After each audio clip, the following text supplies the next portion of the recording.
Bonjour à tous, c'est Frenzo et vous êtes les bienvenus sur ma chaîne. Aujourd'hui dans cette nouvelle vidéo livresque, je vais vous parler du roman Blanc Trou Noir d'Aurélien Lénars, alors restez avec moi.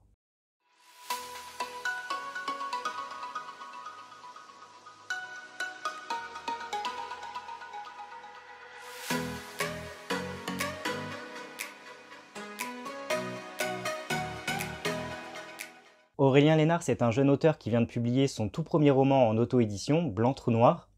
Blanc Trou Noir qui est un roman fantastique et qui intrigue par sa très belle couverture. Je vous la mets également sur le côté de la vidéo pour qu'on puisse se rendre compte des détails. Mais avant de vous parler un petit peu de Blanc Trou Noir, de vous donner son résumé et de divulgacher un petit peu l'intrigue et de donner ma conclusion, je vais vous parler rapidement de l'auteur Aurélien Lénars. Aurélien Lénars est un primo-auteur, ce qui signifie un auteur débutant. Et il est vraiment passionné des lieux, des livres, des articles de journaux.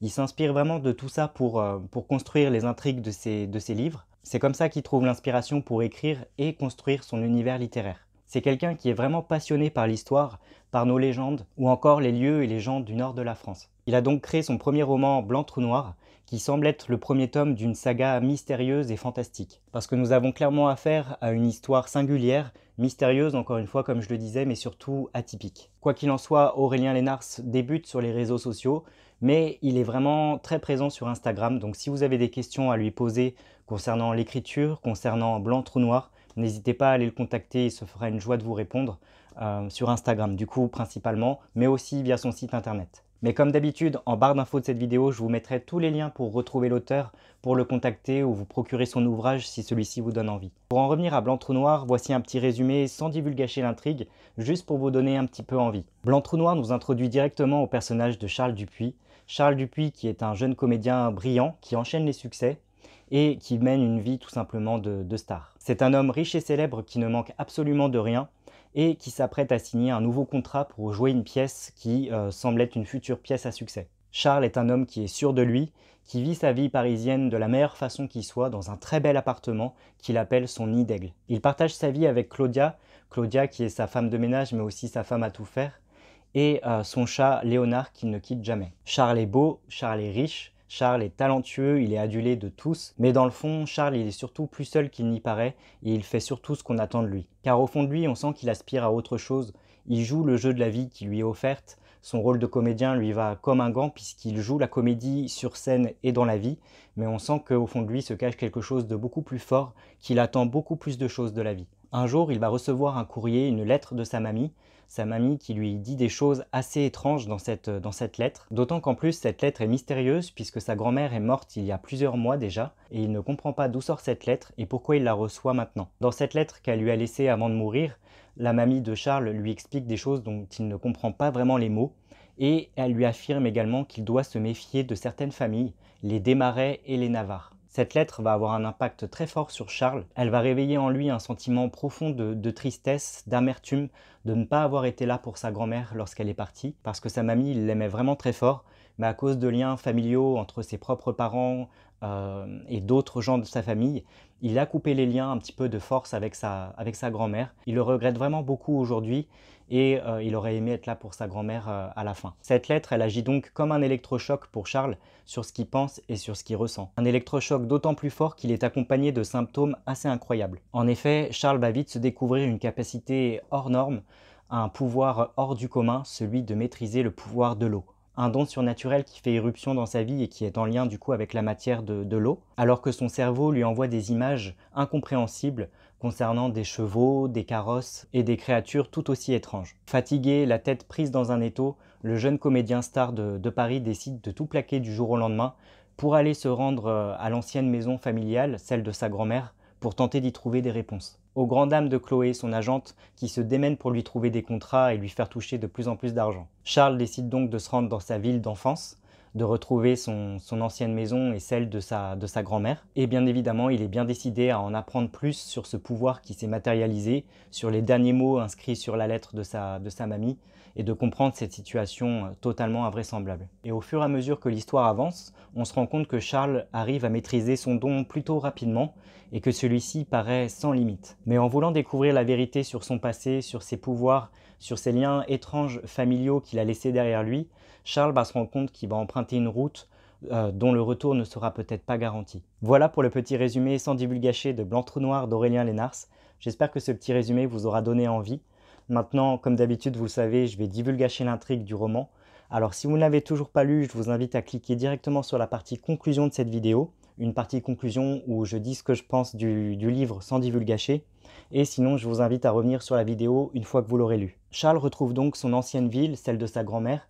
Il retrouve la maison de celle-ci, qu'il arrange à son goût, il la refait entièrement et il aménage du coup là où il a vécu avec sa grand-mère quand il était petit. L'avantage pour Charles, c'est que dans cette ville, dans ce petit village, personne ne le connaît, la star qu'il est n'a aucune importance, ce qui lui offre un petit peu un moyen de s'échapper et de tenter de trouver des réponses en étant plus ou moins tranquille. C'est un endroit vraiment calme qui invite à la réflexion et c'est donc parfait pour lui. Son pouvoir avec l'élément de l'eau continue de grandir et il le maîtrise plutôt parfaitement bien et on se rend compte que ses capacités sont vraiment énormes et on se demande jusqu'où ça peut aller. Lui aussi il se le demande. Il est toujours assailli par d'étranges visions, un espèce de carrosse qui lui fonce dessus avec des chevaux étranges et il ne sait pas d'où ça vient. Alors bien évidemment, il se pose des questions sur son passé, sur sa grand-mère, sur ses familles, comme je le disais, les Navarres et les Desmarais avec qui il avait dû couper les ponts.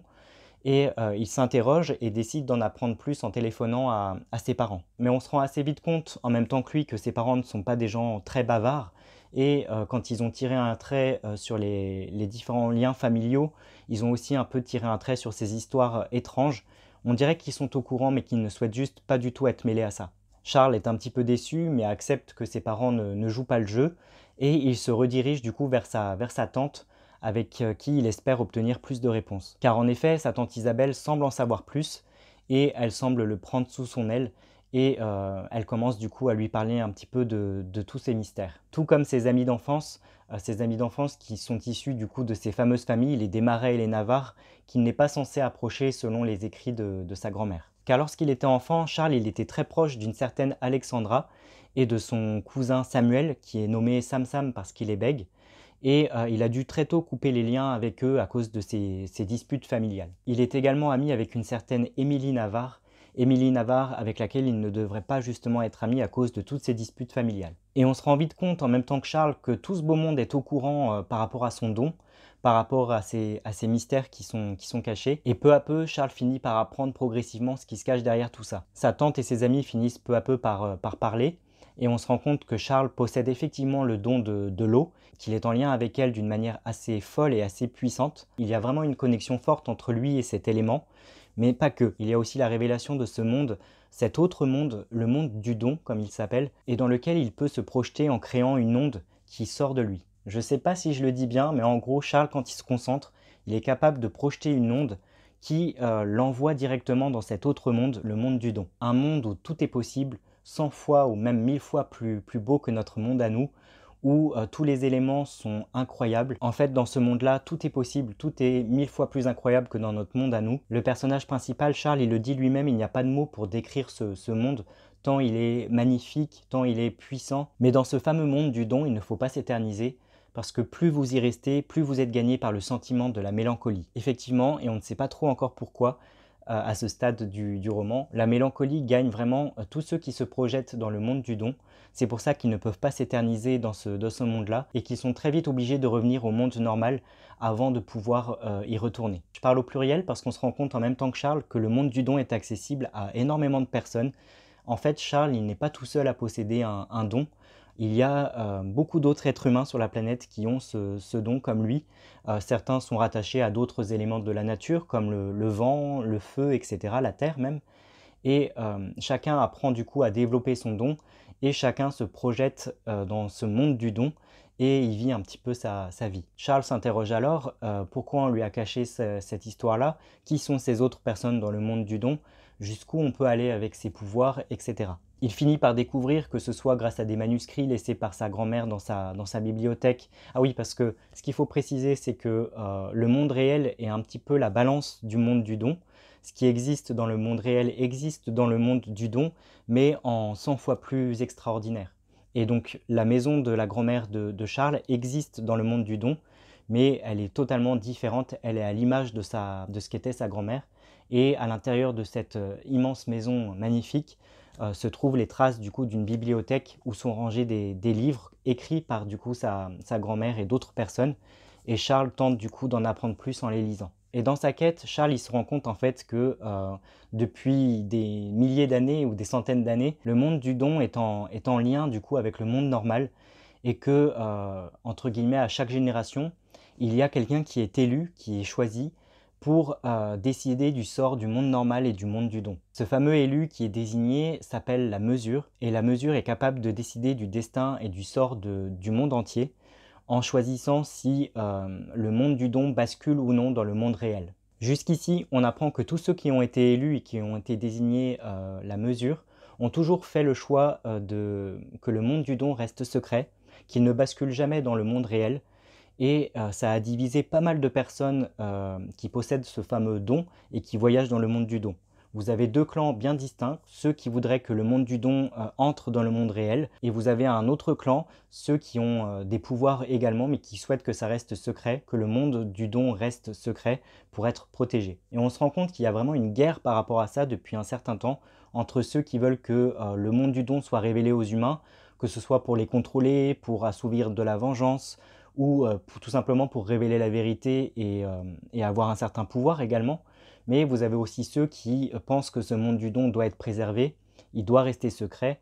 Et donc on a vraiment deux clans qui se font une guerre par rapport à ça. Et on comprend mieux du coup les clans et les familles Desmarais, Navarre, Dupuis qui se font une guerre depuis des décennies par rapport à tout ça. Et à ce stade de l'histoire, on se rend compte que la bascule va avoir bientôt lieu. Le nouvel élu a été désigné, donc la nouvelle mesure. Et bien évidemment, il s'agit de Charles Dupuis. Charles qui va donc décider du destin de ces deux clans. Est-ce qu'il va faire le choix de révéler ce monde magique aux êtres humains? Est-ce que le monde du don va du coup entrer dans le monde réel? Ou est-ce que, comme les mesures précédentes, il va décider de garder ça secret? Suspense. Charles se retrouve donc dans une impasse, il a une responsabilité qui le dépasse, il vient de découvrir son don et tous ses secrets de famille en rapport avec le monde du don, et il a cette pression constante qu'on lui met. Certains de ses proches souhaitent que le monde du don bascule dans le monde réel, et d'autres préfèrent que ça reste secret, donc il a vraiment cette pression par rapport au choix qu'il doit faire. Il ne sait pas du tout quel choix prendre, et il essaye de gagner du temps par rapport à ça. Mais on voit que pour lui, faire ce choix, c'est pas quelque chose de vraiment personnel. Il souhaite vraiment faire quelque chose de juste, de bon, et il est gagné par cette notion d'espoir, l'espoir qu'il a en lui, et il aimerait que ce mot se répande un petit peu dans tous les mondes. Il voudrait que chaque être humain ressente cette notion constante d'espoir, et il espère que lorsqu'il arrivera à faire son choix, ce sera vraiment l'espoir qui subsistera. Mais encore une fois, cette décision par rapport au choix, il ne veut pas la faire seul. Il a vraiment besoin de ses amis, de leur avis.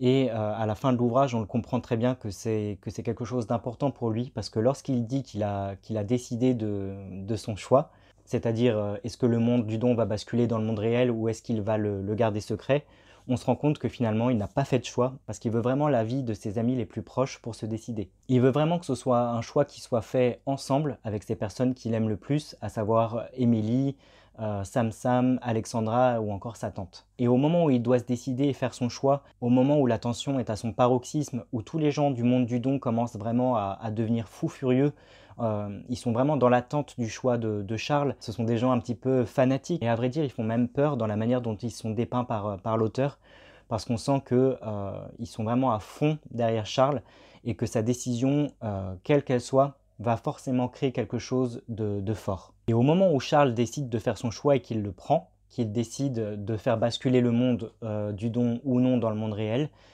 il ne se passe absolument rien. Et à ce stade de l'aventure, on est vraiment pris dans l'action, on est vraiment pris dans la décision de Charles, on se demande ce qu'il a choisi. Est-ce qu'il a choisi que le monde du don reste secret ou est-ce qu'il a décidé que tout soit révélé? On est vraiment en stress, c'est super bien écrit. Et quand il se passe rien, quand il fait son choix, on est un petit peu sur le cul en se disant mais qu'est-ce qui s'est passé? Et on dirait qu'il n'y a rien qui s'est passé justement. Et on arrive à une révélation finale qui est assez folle. Le personnage bègue de Sam, ne bégaye pas du tout et en sait beaucoup plus sur toute cette histoire qu'on aurait pu le penser. On se rend compte qu'il a menti depuis des années et il fait une révélation fracassante, que ce soit à sa cousine Alexandra ou aux autres, et y compris Charles. Il leur révèle que Charles n'est pas du tout cette fameuse mesure, ce n'est pas un élu parmi tant d'autres.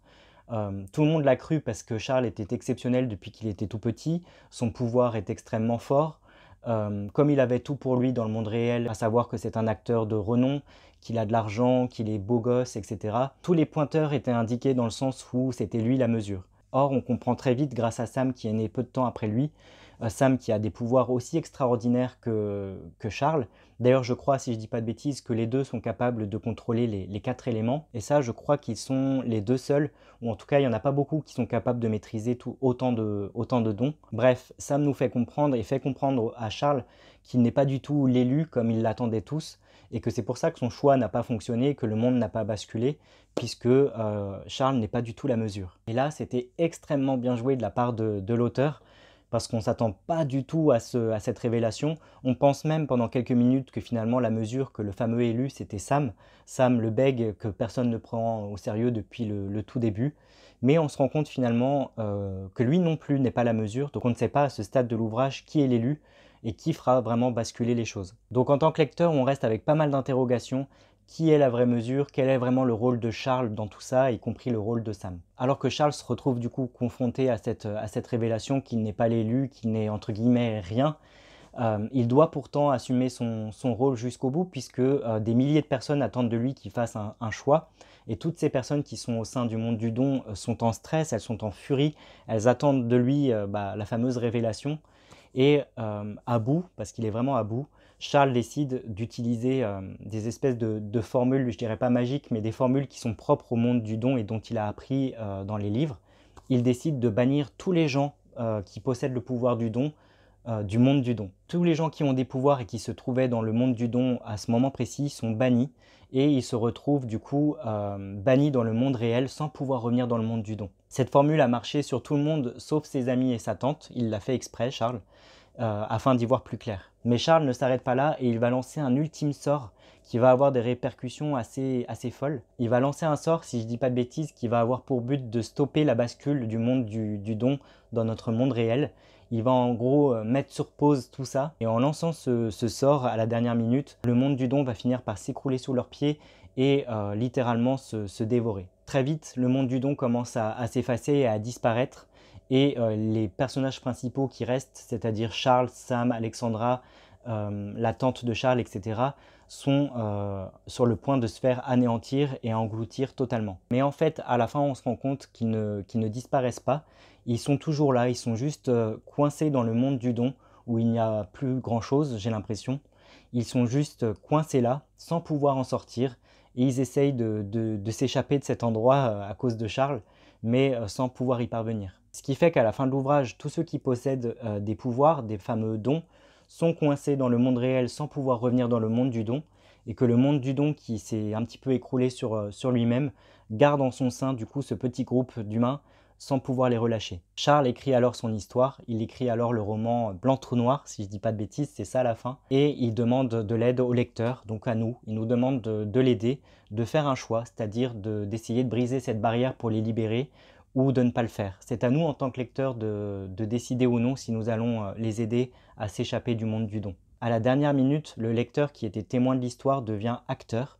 C'est à lui de décider s'il décide de les aider ou non. Et la question finale se pose, allons-nous accepter de les aider, d'aider Charles à trouver un moyen de briser ce sortilège, ou est-ce que nous allons interpréter la fin telle qu'elle est et nous arrêter là? Que va-t-il se passer dans la suite?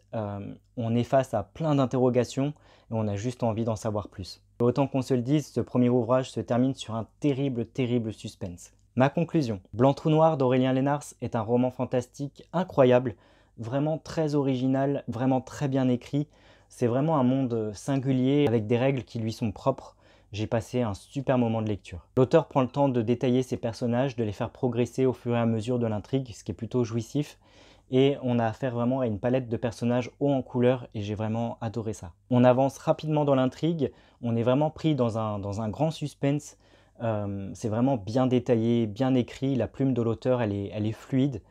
J'ai vraiment adoré. C'est inventif, c'est nouveau et on se pose vraiment pas mal de questions. Si au début de l'histoire, les premières pages, on pourrait se poser des questions quant au personnage principal, Charles Dupuis, qui a tout pour lui, qui est parfait, qui est beau, qui est riche, c'est un acteur célèbre, etc. On sent, enfin je sentais moi en tant que lecteur qu'il y avait quelque chose de caché derrière ce personnage, sans divulgacher quoi que ce soit. On se dit que, ce n'est pas que ça. Il y a autre chose dans ce personnage-là. L'auteur ne fait pas exprès de développer un personnage qui a tout pour lui, sans nous montrer, certaines failles plus tard et c'est juste superbement bien amené. J'attendais vraiment le point de rupture de l'histoire avec ce personnage trop parfait qu'est Charles Dupuis et j'ai pas été déçu. Au contraire, c'est très très bien amené et ça va crescendo au fur et à mesure qu'on lit. Je tiens à signaler aussi que les personnages féminins sont extraordinaires dans ce roman-là. On a vraiment une ode au féminisme, en tout cas je trouve, et on a vraiment des personnages féminins extrêmement forts, extrêmement plaisants. J'ai vraiment adoré cette partie-là de l'histoire. On a des personnages comme Emily ou encore Alexandra ou même Elsa qui sont vraiment avec des tempéraments survoltés et c'était juste superbement bien écrit. Donc vraiment bravo à l'auteur par rapport à ça et par rapport aussi au personnage de Samuel. Sam qui est un personnage très bien écrit, très mystérieux. On a vraiment envie d'en savoir plus sur lui, il gagne à être connu et j'espère que nous aurons plus d'informations sur lui dans les prochains tomes. L'écriture de l'auteur, encore une fois, elle est soignée, elle est vraiment très bien maîtrisée. On est face parfois même à des mots qu'on ne connaît pas et c'est plutôt pas mal. En tout cas, si vous aimez ce genre de lecture, je pense que vous allez passer un très très bon moment. Il ne faut pas s'arrêter sur certaines répétitions.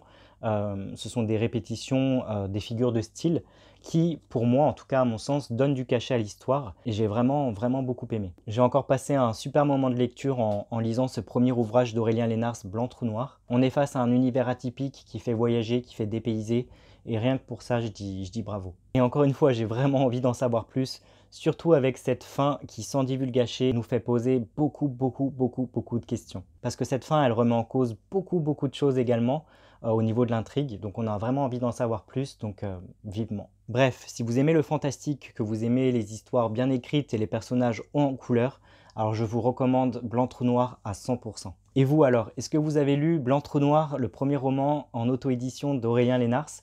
Si c'est le cas, n'hésitez pas à me laisser un petit commentaire sous cette vidéo à ce sujet, à me dire ce que vous en avez pensé ou si vous comptez le lire. N'hésitez pas également à lâcher un petit pouce bleu et à vous abonner à ma chaîne pour ne pas manquer mes autres critiques littéraires à venir.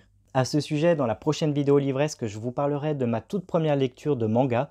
Je vous parlerai de la saga Gon de Masashi Tanaka, si je prononce bien. Donc soyez au rendez-vous, je vous dis à très bientôt. D'ici là, prenez bien soin de vous. Ciao!